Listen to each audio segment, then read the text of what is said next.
किसी भी बात में, कोई भी प्राप्ति के लिए अगर हमारे मन में इच्छा प्रकट होती है तो वही बात हमारे मन में भी एक चिंता प्रकट कर देती है।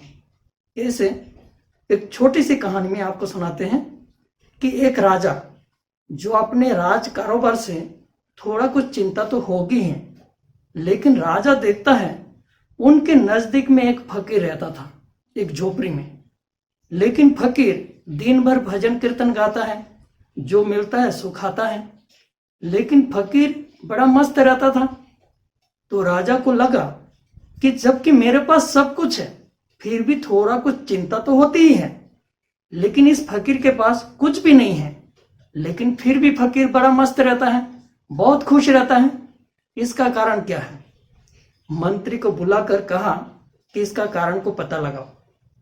और मंत्री बड़ा होशियार था, तो मंत्री क्या किया, उसके झोपड़ी में 99 सोने की अशर्फियां बिखार देते हैं। तो ऐसे ही एक दिन जब वो फकीर घूमते हुए अपनी झोपड़ी में आते हैं और देखते हैं बहुत सारे सोने की और अशर्फियां बिखरे हुए हैं, तो उसने सब इकट्ठा करते हैं और गिन कर देखते हैं कि वो 99 है, एक कम 100। तो फकीर को पहले लगता है 99 माने एक कम 100, जरूर एक और भी कहीं होगा। तो इधर उधर वो बहुत अस्त व्यस्त होकर ढूंढते हैं, कहीं नहीं मिलता है।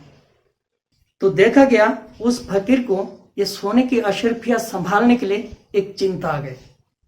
कहीं भी जाते हैं बार बार उस सोने की अशर्फियां को देखते हैं, फिर झोपड़ी में भी आते हैं, कभी इधर रखते हैं कभी उधर रखते हैं, बार बार उसी को देखते हैं।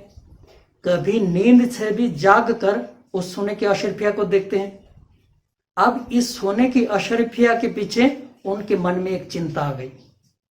फिर उसको इस 99 की सोने की अशर्फियां से उनको 100 बनाने की चिंता आ गई। इसी प्रकार किसी भी बात में, कोई भी प्राप्ति के लिए अगर हमारे मन में इच्छा प्रकट होती है तो वही बात हमारे मन में भी एक चिंता प्रकट कर देती है। अर्थात उसी के पीछे अगर हम भागते हैं और अगर कोई अप्राप्ति हमें दिखाई देते हैं, फिर वही चिंता हमारे मन में एक तनाव का रूप ले लेता है।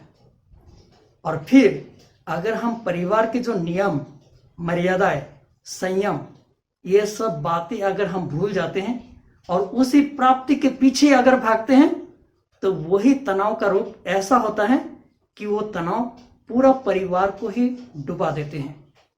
लोग कहते भी हैं, क्या कहते हैं कि आज बाप बराना भैया सबसे बड़ा रुपया। अगर ऐसा मन में आते हैं तो उस बात के कारण पूरा परिवार ही तनाव में डूब जाएंगे। तो देखा जाता है कि पैसे के लिए ही लोग तनाव में जाते हैं, पैसे के लिए ही अपनी जिंदगी को दुखदायी जीवन बना लेता है, पैसे के लिए ही संबंधों को दुखदायी बना लेता है, और पैसे के लिए लोग कुछ भी करने के लिए तैयार होता है।